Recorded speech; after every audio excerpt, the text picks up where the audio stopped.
My name is Stephen Jones, and I'm the Executive Director of the Alliance to Reunite and Repair Our World, better known as ARROW. Our mission is to build alliances with people of different ethnicities and different cultures for the purpose of working towards racial healing. Why racial healing? Well, Malcolm X said it best.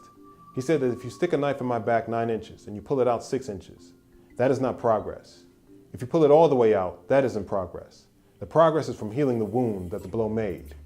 We believe that the very concept of race is a myth that has wounded humankind.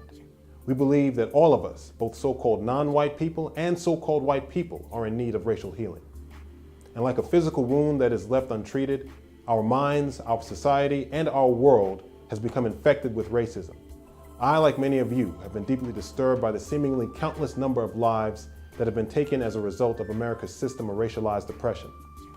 Recently, much of the attention in the media has been around the death of Michael Brown and the protests in Ferguson, Missouri. But he is one amongst many. And although the news media has begun to shift its focus to other stories, the protests continue and have inspired new movements, from marches to rallies, bus rides, and cop watch programs, all for the purpose of combating racism and police brutality. But we can ride from here to the very seat of American government in Washington, D.C., and nothing will change. We can rally and cry out to the sky until our voices pierce the very heavens, but nothing will change. We can lobby our politicians for new laws and codes of conduct for police officers, but not one thing will change unless we as a society address the root of racism. And the root of racism is the myth of race. Make no mistake, Officer Darren Wilson did not kill Michael Brown. Michael Brown was one of the many victims of the myth of race and the infection of racism in America. And so is Officer Wilson. Police officers are people first, and they, like all of us, have been brainwashed into believing in the myth of race. So when an officer sees a so-called black person, they can only see what they've been taught to see. Someone suspicious, someone dangerous, a threat to be neutralized, not a human being. Remember, no child is born racist. Racism is a learned behavior, and it begins with teaching our children to believe in the myth of race.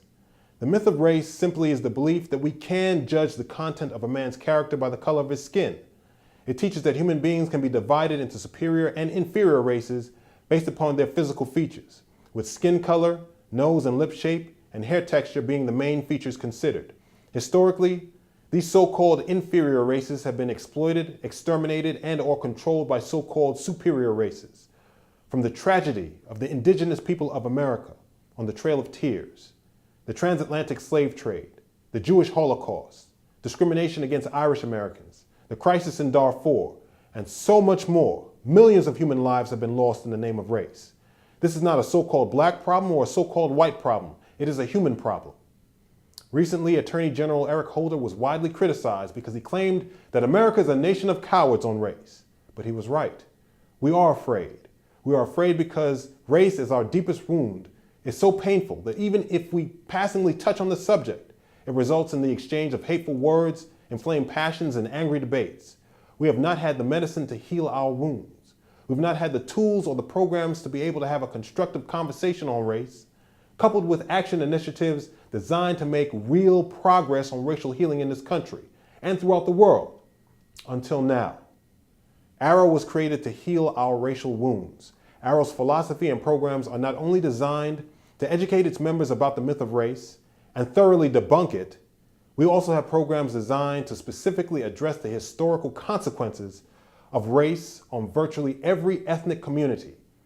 Whether it is individual or institutional racism, police brutality, the crisis in the so-called black community, ARROW was designed to address these issues holistically, all from the starting place that we must work together as one human race to reject the myth of race and heal the wounds of our past and build a better world for the next generation of humankind.